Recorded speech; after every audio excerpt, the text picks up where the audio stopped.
Greetings to you from wherever you're watching us tonight. Thanks for joining us on the Tuesday edition of the show. Yeah, me, Adebayo. Well, tonight on the show, we will be talking about the Prosperity Cup. We will also be talking about the Super Eagles. We'll spare a thought for the women. We will also talk about the Basketball African League and, of course, the sojourn of Rivers Hoopers. What they've been able to achieve. And, of course, we'll try to pick the pieces from what happened in the competition. That's the outlook of the show tonight. It's a two-man show. As you already know, my colleague Osno Kona Akpan is suited and ready as we go along on this ride. But greetings to you, Yemi, and of course, everyone joining us on the show tonight. Action-packed all the sports. So much going on. You talked about the Prosperity Cup. We cannot wait for that conversation, to get into the show because, of course, we know what Bayelsa State they have done. This season 7 of that competition, and it's a good one, for community development. So we'll get the Director General of the tournament to join us on the show. Hopefully, that will really get us talking, Yemi. All right. Let me just quickly introduce our guest in the Lagos studio. Kende Idris joins us now. Greetings to you, Kende. Yeah. Another good time to talk sports on the show. Always a good time to talk sports. It's Tuesday night, and always looking forward to Tuesday night. And then the lineup. I think I'm so excited about everything, but this River Super story really tickles my fancy because I feel we've not, in the last couple of years, tapped into the potentials that basketball have got. And River Supers have done maybe a bit of achievement off what is happening at home. There is no way you go on that run. It will catch up with you because it's not a sustained plan. All right, it must be said. We'll look at all of that. We'll try to see what more can be done. As we've said, a lot of angles to look at, a lot of sporting events to also look at on the show. But let me yield to Austin quickly.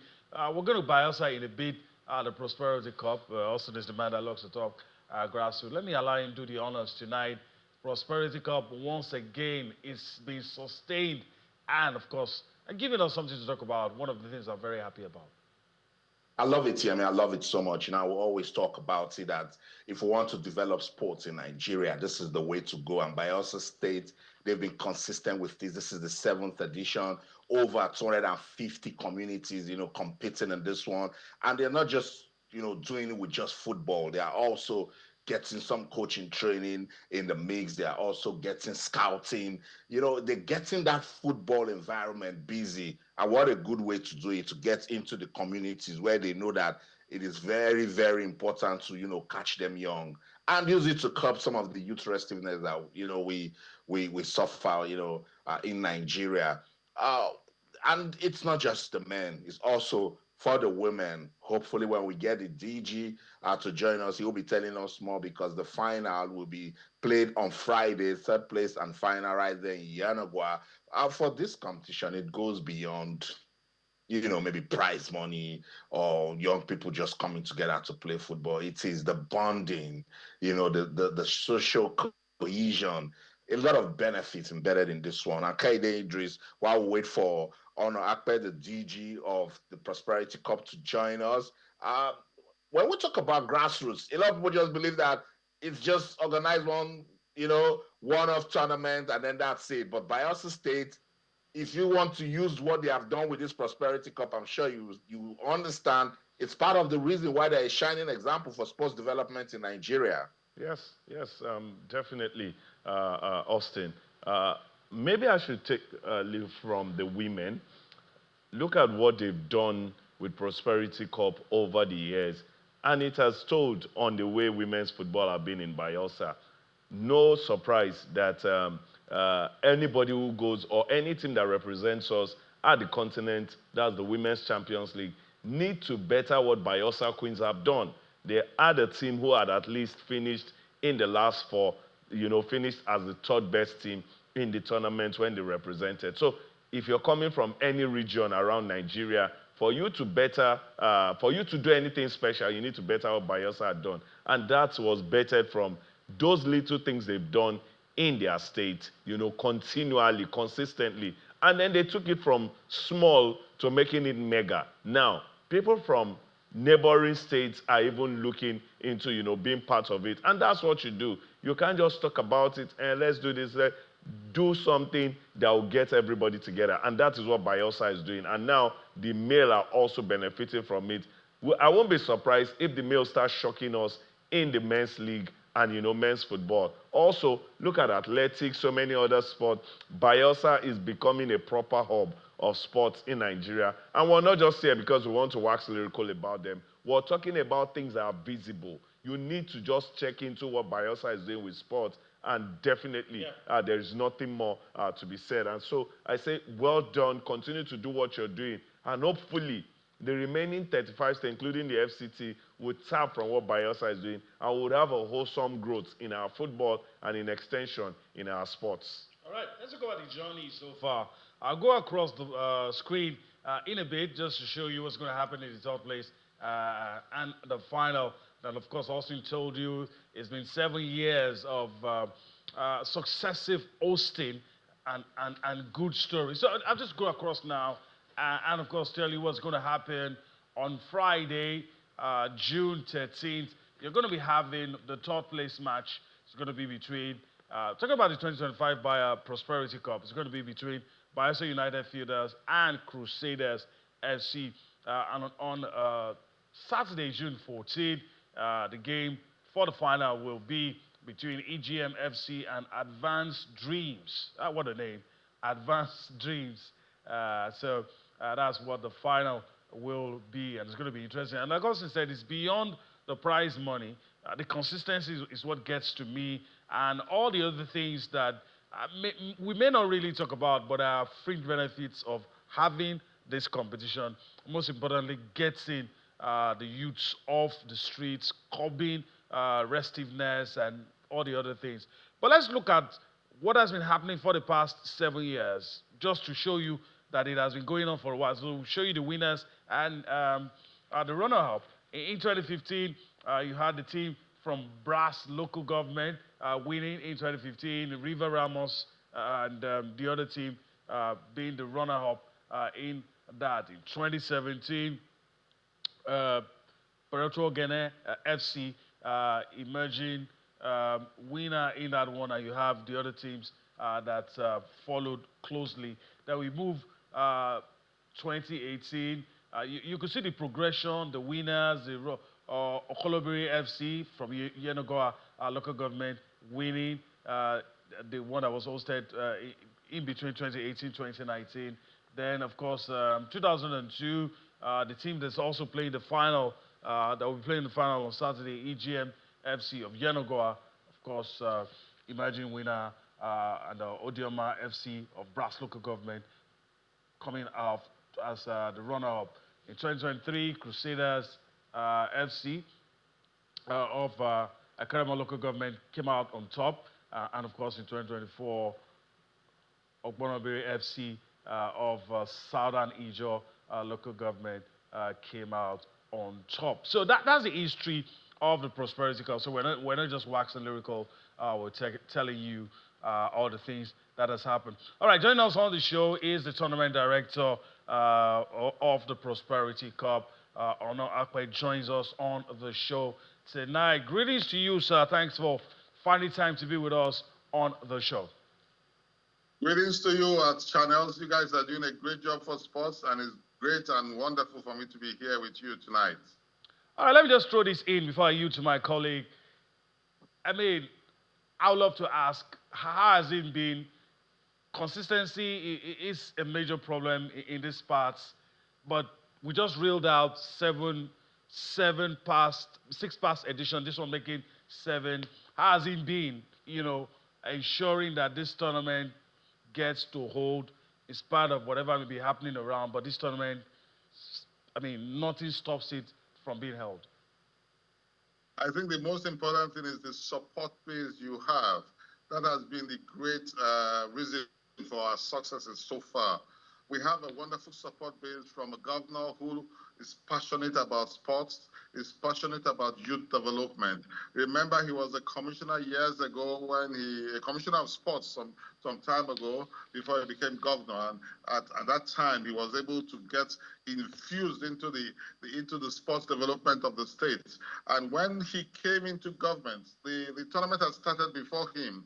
But when he came into government, he used sports as one of his pivotal mantras to get things done in the state, to get the youths out of being involved in crime and criminality, to make sure that development is spread out into the communities. And this has been wonderful. The support of His Excellency, Governor Doidiri, has been phenomenal. And the support of sports stakeholders in the state, I must say, has been great. It has not been an easy tournament to handle, I must tell you, but I think with this support, we've been able to go very far. All right, let me throw this in quickly. I mean, a lot of people will say, well, it's just grassroots, anybody just come, all commerce affair. But as a tournament director, somebody who has a bedside view of everything that happened, can you truly say talents have been discovered? Oh, yes, we can say that. You know, talent discovery is a very arduous task. First, it's like mining precious stone. You go to the depth of it, you get the raw talent, and you prepare them, you hone them, you prepare them to meet the taste of the quality required of them. And we have we've actually reached that. This year alone, I'm proud to say, one of our very products is now playing in the under-19, under-20 national team. They just came back from Egypt. They are going to the World Cup. Precious Benjamin. 2 years ago, he was scouted by an international scouting agency from Germany called Spock. We took a team to Remo. They selected 5 of them. 2 of them eventually proceeded to their Spock agency academy in Gambia. And after that, he has now been signed into FC Hoffenheim in Germany. That same young man, Benjamin Precious, played in the 20 national team, and from Philas is going to be our next Osimhen, all things being equal. So we've been able to identify quite a number of outstanding talents from this tournament. Some we have directly mentored and managed their progression. Some on their own have sought greener pastures elsewhere. We have quite a number of our players in the MPFL. Bayelsa United uses our team, our competition as practical as a feeder stock, both for their youth team and their main team. We have Tarabina, who is in there. The captain of Bayelsa United is one of our products. We have James Bassi, who just moved over to Heartland. We have quite a number of them, both locally and internationally. We have Nelson and Nestor, who is in Bosnia and Herzegovina, is doing quite well there too. We have Mizo. We have a number of them in Nigeria and local leagues. And I'm proud to say that every year, more and more are discovered. In fact, from the feelers, from the coaches who were here to prepare our youth team, because every year during the competition, we send scouts to all the matches. Over 244 matches were played so far. And we have scouts in virtually every match. They select a crop of players that they feel outstanding and are young, and we bring them to Yenegua. We put them through the screening process, and we select a 35-man team, which is what we've done this year. During the course of this program, we had coaches like Finidi George. They came around. We had Eledi Boboye. We had Monday Odige. We had Imam Abkabo. They were all here. And soon we are going to have them coming back, especially Augustine Eguavon, who is going to be here as well, and Monday Odige, to look at the finished products and to see how we can get a powerful team that can engage in other scouting activities locally and even internationally. So sounds good. Sounds good. Yeah, I know the work you guys do with the scouting and the coaching, but let's bring the women into it now. I like that we introduced, the women's category. How are we doing with the women? Yes, well, first I would like to celebrate that once again, Bayelsa Queens have won the Super 6 for the female league. And on the day of the finals, Bayelsa Queens will present their trophy to His Excellency Governor Doidiri as part of his the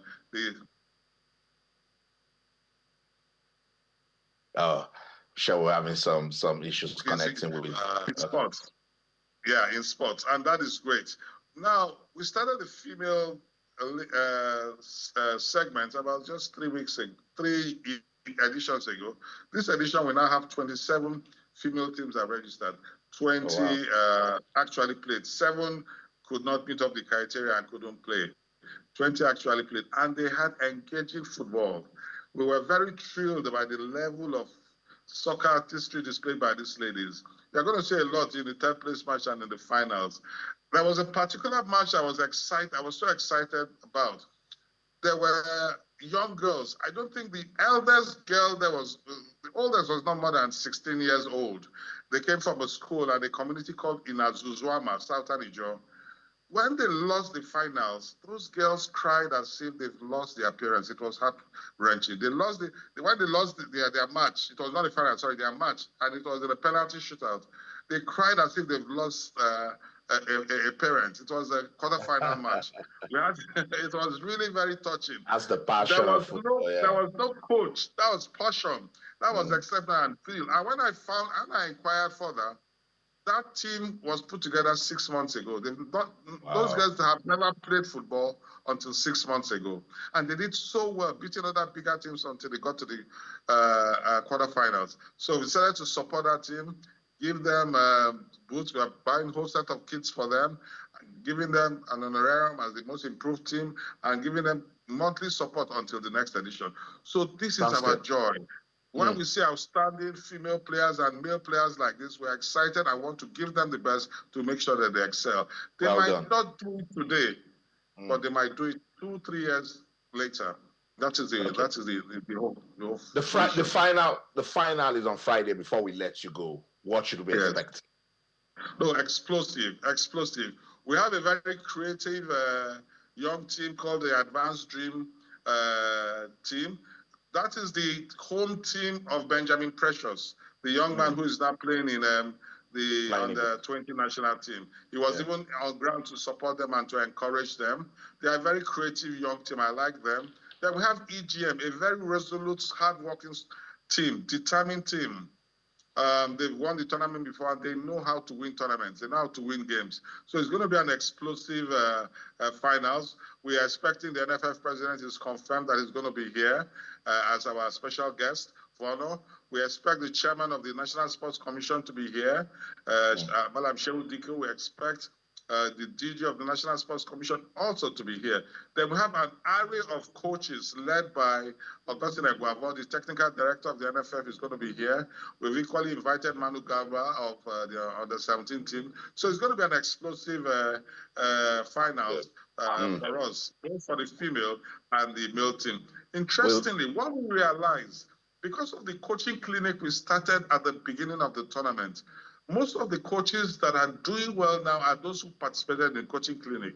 The coaching clinic was coordinated by Coach Augustine Eguavo, and he did a good job with our coaches. And I see that almost all the coaches were part of that coaching clinic. So this is a testimony to how to invest in sports development to make sure not just the players, even the officials, the coaches, the referees. Our referee has been the best this year, and we had a thorough pressure course for referees with people assessors from the Referees Council in Abuja. I must say, yeah, I'm excited. It's the grassroots. That's the home of development. Well done. I'm glad that you guys have taken it beyond football on the pitch. You've talked about referees, you've talked about coaching, scouting, and that's really good. We'll wait for the finals to be played, and hopefully we'll get you around again to talk about it. Thank you so much, Onoakpe, Director General, Prosperity Cup. Thank you for your time. Thank you. It's good to have been here. Thank you so much. And you guys have a good time. Awesome. Thank you so much. So, Kehinde Idris, in 1 minute, I'm sure you'll be like, you have so much to say, and 1 minute won't be enough. But you listened to him. Are you excited about this one? I'm super excited. Whenever the Prosperity Cup, comes, there is always excitement in the air, from discovering names to having proper support. So I think the final, which is third place and final remaining, we're excited to see those. We're done with the conversation around the Prosperity Cup, and we move swiftly into basketball. The Basketball Africa League is what we're going to be talking about. And in a bit, I will be going across the screen. Well, it wasn't as we expected for Rivers Hoopers because of what we tasted last time out, and we were hoping that it was going to be like that, but it didn't turn out. Just one more step, but I didn't get there. I mean, let me just allow Austin, before we get Kennedy Idris into it, your immediate reaction.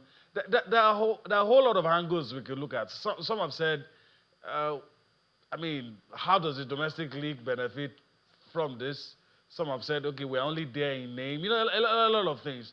But the victory is for Nigeria, it must be said. But how do you react to some of these things? No, I think we should applaud Rivers Sure. Hoopers. We've always talked about it that they've done just well enough to remind us that we've got basketball going. There's definitely some incentives. I don't know the right figure at the moment, but the BAL definitely gives some sort of grants, assistance here and there to clubs that participate, particularly if you make it to the playoffs. So there's definitely something in it for them. Might not be so much here, me, but it's better than what we see, with basketball in Nigeria. Is it good experience in the bag? Oh, yes, it is. For Coach Daudu and his team, I've said it over and over again, they can only just go out there and play basketball for the love of the game. But if you check the way he's been putting this team together, I keep saying it's cut and join. And these players have little time to, play together, to blend. And then you're going out there to play arguably, some of the best teams in Africa when you talk about league basketball. So, yeah, I mean, it is what you sow, you reap, and I've said it over and over again with basketball in Nigeria. I cannot come here and say, oh, my expectations were high. It is good for us to go out there and win. Last year, they did just enough to get everybody talking, and I think the icing on the cake was when Coach Adaudu won the Coach of the Year from the BAL. They were able to get some good players, like Perry, into the roster, but those players were missing this time around. But hey, yeah, they were able to make it to the playoffs. And if you see Kende Idris, I'm struggling so hard not to talk about the results, because for Rivers Hoopers, this is valuable experience. They will come back home and hope that maybe we will now do something to get our basketball environment busy so that they can apply this experience into it, Kende.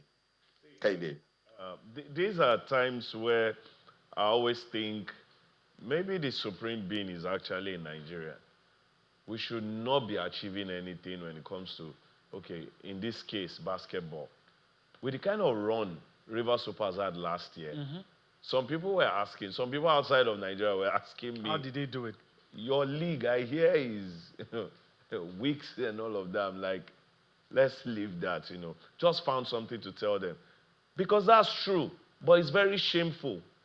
They were looking to play in the African League, but the home league, where your winners or, best teams should be extracted from to represent you After at the a continent. proper competition. After a proper competition. We'll play maybe 2 weeks here, 2 weeks there, and then you say, it's rather appalling. And it continues every day. And I feel like maybe because Rivers Supers had an achievement last year, was still looking at Nigerians would always find a way to do it. It makes me think maybe the Supreme Being have a way of backing Nigerians, where they are. Yes, it's painful. Last year we bought players who had no business in our basketball, came, they did so well. Rivers Supers, well done, the setup, because they are there. They need to do things the best way. But what is happening with basketball at home? Do you want to tell me this is how we'll continue every year? It's painful. It gets you really nauseated whenever you're talking about this. It's not just basketball, but in this case, we're discussing basketball that has become crazy. Football, at least we could talk about 38 games in the league. Basketball, what can we talk about? And they would have guys from the NBA, European League, and all of that come back to represent us in the D-Tigers, D-Tigress, and then we clap. And when they don't perform, we call out names, players, coaches, and all of that. It's painful. All right. As sport reporters, writers, that you have to go through this every day. All right. Especially when you ask from people who are not from Nigeria. All right. A very, very passionate Kende Idris. I said all right more than 4 times. But I just, sorry. I just have to let him go. All right. Let's just quickly talk about the results quickly. And, I mean, this is what you have against USM. Of course, game played on June 7. Rivers Hoopers lost. And also against APR, the loss by a wider margin. But the coach of the team has been talking, and he echoes some of the things that Austin said. Trust me, they will be back. Trust me, they will learn from this, and trust me, they would be better when they come back. The question is yet to be answered, though. How do we fix the problem at home? How do Nigerians benefit from what Rivers Hoopers has been? How does the game of basketball? I guess that's the right word. But let's listen to Coach Odaudu. Speaking, immediately after the things that happened at the bar, and we'll come back to talk some more. We didn't play as well as we could. We thought we could play, and it happens in basketball. We're not upset. We may be disappointed, but we're holding our heads up high. Too many things went wrong. The killer for us on the start was 52 points made in the paint. We didn't defend the way we should have defended. So nothing has changed. We are still Rivers Hoopers. We will still go back there, and we will still be back. Not taking anything away from the players we have. They're the best I think I've coached in a while. Nobody gave us a chance in Morocco, but we stood our ground against all the teams that were there, and we came up second. So one of those things here is maybe we could get a little more in our budget, and that way we'll be able to really, really prepare well for this tournament.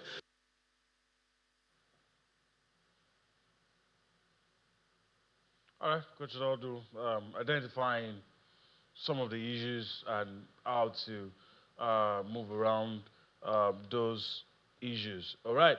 Austin, the next thing we're going to talk about is something if we give a go, if we try to bite the apple tonight, we're not going to end this show. The importance of the domestic league, it can't be overemphasized, it can't be overflogged. It must be said. But of course, the right persons are talking about it, and I hope that the authorities, will do something about it, probably sheath their sword. Whatever it is that needs to be done, get the games back. Won't do it. They won't listen. Because it's not they are not affected. It's the players that suffers it.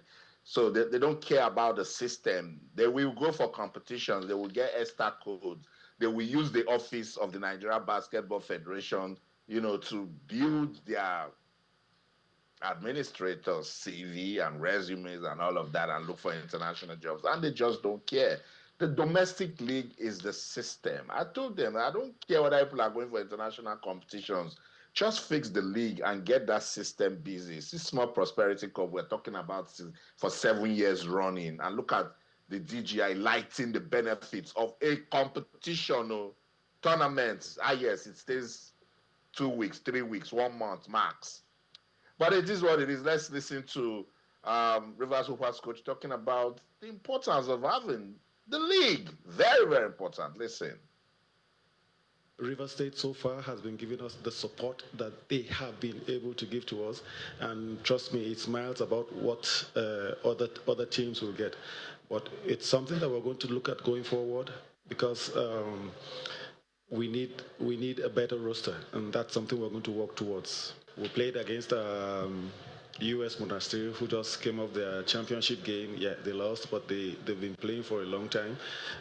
We played together against APR, who are still in the thick of the league. They're going to leave here and go play with the playoffs. Rivers Hoopers have not played competitively since Morocco. So it's one of the problems that we have too. So just like you said, we hope the Nigerian Federation is going to change all this, and then we're actually going to arrive in the BAL playing and not just coming to try to get into game shape while we're at the tournament itself. Say no more, Coach Odaudu. How do you beat APR? They're busy with the league. How do you beat GSM, USM, Monastir? They are busy. They just came out from a championship. And you heard him say the last time that Rivers Hoopers got busy was in Morocco. So, the problems are still there, and until we solve them, we will keep struggling. All right, and if we continue talking about it, we'll spend the whole show talking about it. So let's move on tonight on the show. And talk about a side of sports that makes us smile, gives us something to talk about. Let's talk about the Women's African Cup of Nations, the WAFCON or the OCON. Which one do you prefer? WAFCON, OCON. Which one do you prefer? WAFCON. Let me get all things started. WAFCON, OCON. Which one do you prefer? I think WAFCON sounds. WAFCON is close to AFCON, so, Okay. so let's keep Sounds WAFCON. better. All right. I'll go across a little bit just to let our viewers know we started countdown, and of course we'll continue to do that. Just as the tournament approaches, and of course, there's no gainsaying the Super Falcons. Anytime there is a tournament, you can't look away from the Super Falcons of Nigeria. So let me just quickly go across, give you the official notification of what it is. There's a special focus on this group. Tournament should have held last year. It's going to be held this year. This is the special focus group B: Nigeria, Tunisia, Algeria, and Botswana. You could say on paper, but these days I've been taught many lessons in football, so I wouldn't say on paper. And so you have Group B fixtures. July 6th, Nigeria will take on Tunisia. Algeria and Botswana will take to the field on the same day. July the 10th, Tunisia will take on the proper North African derby. Proper North African clash. Tunisia will take on Algeria. Botswana will take on Nigeria. On July 13th, Nigeria will take on Algeria, and Botswana will try on Tunisia for size. A very important information that we should let you know: the tournament is 25 days to go. From today, it's 25 days to go, and so we will continue with our countdown to the tournament. Just let our viewers know it's 25 days to go. I'm very sure the notification will pop up behind me in a bit. But Kehinde Idris, I don't know. You, on paper, you would say, well, there shouldn't be anything to fear in the first round, but stranger things have happened in football. Yeah, stranger things have happened in football, and like we always say, if you think you know football, you need to watch more football, and you understand that everything you know can be thrown out of the window. Thrown out of the window. For the Super Falcons, the disrespect is growing more and more every day, and we need to get a proper hold of our levels in African football. Some say, and I want to ask you, some say between Nigeria and maybe South Africa, Ghana, Cameroon, the gap doesn't exist anymore. Do you agree? I agree. Because compared to some years ago, I think I have to even put Zambia in that mix. Yes. Look at the way we struggled against Zambia. They had no Barbara Banda in the last competition. We struggled properly. Yemi, some 7-8 years ago, in this group, you can go to bed 9 points. And say this is sure 9 points. 9 points, goals difference of plus 12. Of plus, exactly. And then we go to the next round, start talking about some level of competition. But it has changed. Trust me, it will be hard for any Nigerian, Austin, you, whoever, even Amedu, to say 9 points is sure for Nigeria Super Falcons in this group. And look at the people in our group: Tunisia, Botswana, Algeria. But this is where we find ourselves. Now, if you now go to the knockout round where you have the big girls, qualify, the struggle now starts. Nothing is assured. I'm not saying you should go to competition where you roll over teams, but teams are growing. We are not. What are the preparations we have to this tournament? After seeing what happened to us in the last tournament, and then we still have the same shambolic preparations. 2 windows came, 2 windows went. International for women, no friendly, nothing. This last one, we had to play 2 games. It was short to 1. Cameroon didn't come early and all of that. What are the things we prepare? Justin Madugu was said to be interim. One day, he was just talking and I saw Justin Madugu, head coach, Super Falcons. When did he become head coach? What are the assurances? How did you speak to Justin Madugu? Did you call him and ask him, what do you want what are your plans? to get? No, not what are your plans. What do you need to get you, winning this championship? How can we come in? Call the girls. What are the things that are your borders? And then you could ask after the tournament, we gave you everything. What are you giving back to us? We keep screaming, activate X, like there are no other teams coming to the WAFCON. Hey, there are other teams coming to the WAFCON. In fact, there are other better teams coming to the WAFCON if we don't get prepared. Activate X. All right. Maybe. We'll see. The last time was go for 10. 10 didn't come home with us. Maybe it's a good rallying cry. I don't know. But let's go. Let's go to Austin. I don't know if Austin agrees.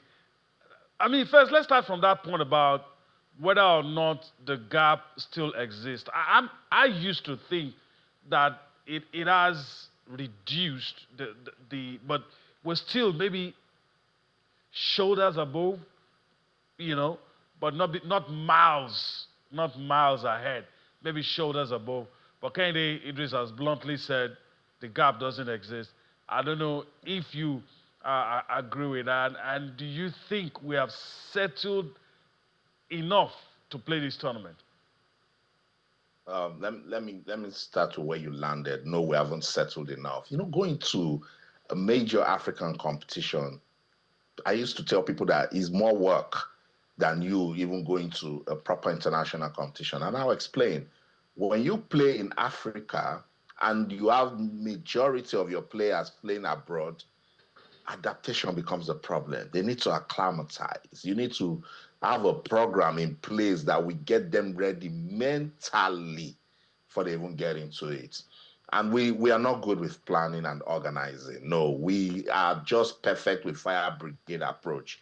And that's why when I have an opportunity to speak to officials of sports in Nigeria, the other day I was with Shehu Diko, I also met Ibrahim Busso, and I said, look, I know the world is calling on. There's too much talk about equality and ensuring that women get into the conversation with inclusion. But in our case, where it is the women that makes us happy. Remember when this thing was happening in America? The ladies were like, no, it is no brainer. We are the ones that get America on the map with soccer, as they call it there. And you don't take care of us the way you take care of the men, and they listen to them. That's what we should be doing in Nigeria. Yes, they will say the friendly against Cameroon was good enough for them to prepare for the WAFCON. But before that time, they were in limbo for almost 2-3 months. That's not good. You have a competition in July. Is the gap closing? Oh, the gap has closed. It closed about 5 years ago, and it's the same situation of us thinking that name still plays football. No. Go and check what South Africa. I'm tired of using South Africa as a model. People are beginning to ask me on social media that, am I sure I don't have some South Africa connection? Those guys did practical work, and today they are reaping it. Not just with women's football, with under 20, and the Super Eagles cannot come out with confidence and say if they file out against Bafana tomorrow that they will beat them. Yeah. That's when people put, money where their mouth is. Morocco. Look at what they've done with their football. It's telling with the men and the women. Zambia, look at what they did. They didn't just use Barbara Banda to model their football. They used it to spark an interest for women's football in Zambia. And it has rubbed off, and they're doing so well. Yes, with this group, we'll beat Botswana, or beat Tunisia, or beat Algeria. I think we even had a pre-warm-up game with Algeria, and we schooled them so well. But when you now start getting into the competition where, remember there was a time the Super Falcons struggled with Ethiopia, Kenya. We don't even go to Morocco, Ghana, Cote d'Ivoire. It's been a big struggle. And you can tell that this is happening because we stopped giving attention to the things that we used to give attention to back in the day. So, talent, we have it. But you see, there's a place, everybody has a destination they are going to. When talent gets to its bus stop, it will say, oh, wow, this is where I'm coming down. And then administration needs to take over. Yes. Wherever talent stops in Nigeria, that's where everything stops for us. So we need to change it. Otherwise, that gap will not just close, we will start chasing it. All right. As we prepare to wrap things on the show, let's talk about people we need to learn from. Of course, the organizers of next year's World Cup, the host cities. We're not even talking about the FIFA. Host cities getting together and looking at what they should be doing. The leaders, they held a panel, and they sat down to discuss the competition that will be held across Mexico, United States, and Canada. The leaders of those cities. It's beyond football. It's beyond. We could go on and on, but I think these are people who should sit down and listen. 3 countries, in spite of maybe the trade war, the issues between the countries, the presidents probably insulting themselves. That's not the issue. They have a tournament to host, and they're really looking at that. Let's take some reactions from that panel that sat to have a discussion that will come back to wrap things up on the show. Sporting event. You've got to navigate the geopolitical waters. It's not, unique to this World Cup, and it's not going to be unique to the 2028 Summer Olympics or even the Winter Olympics in Milan. And one of the things that I think we all recognize is that we have to be really good at operating within that uncertainty. I think for each of our cities, we want to be prepared to make any person that is coming and makes the decision to come to the United States or come to this World Cup feel that they are welcome. And really making sure that people understand they are welcome in Los Angeles and they will have an amazing World Cup experience. And that's the work that we're going to do over the next year to make sure we can instill that confidence. We're working closely with the administration, and there's a new task force that I think you guys are aware of that was established to make sure that we can welcome fans from around the world and deliver an exceptional experience. That's a collective issue amongst all these cities in the United States to make sure that we can welcome fans and deliver that exceptional experience that we want to see in 2026. All right, we can go on and on having this conversation. Unfortunately, we don't have time.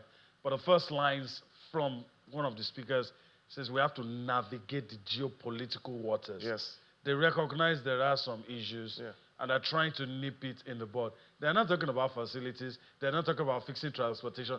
They've gone past all of those issues. But some of the little issues that seem to be developing, and I'm very sure the issue about geopolitics, which is what may not totally be in their hands, but they are trying to preempt that situation and do something about it. Do you know why? Because they are looking at the economic gains for everybody. This tournament has attached all three together. Yes. Has attached all cities together. We can fight later. Yes, but we can. Now, but this one, we all must gain from it, because if it does well for me, it does well for you. If it does well for you, it does well for me. So we have to find a way to navigate that geopolitical setting and make the best out of it.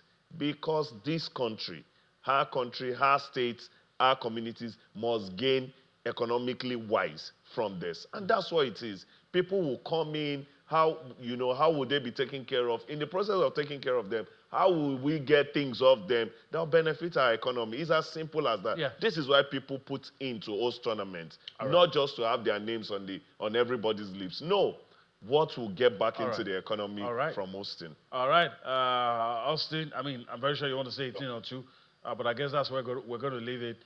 I think we should learn from these guys. It's just clear. I've said it over and over here. We just need to be humble, and I've been involved in project management. This is planning and organizing in place. And when they say the geopolitical waters, they needed to analyze the political and strategic implications of water resources. It's very, very important. That's international relations in action right there. We need to see. No, we are just about final products. That is what our problem is.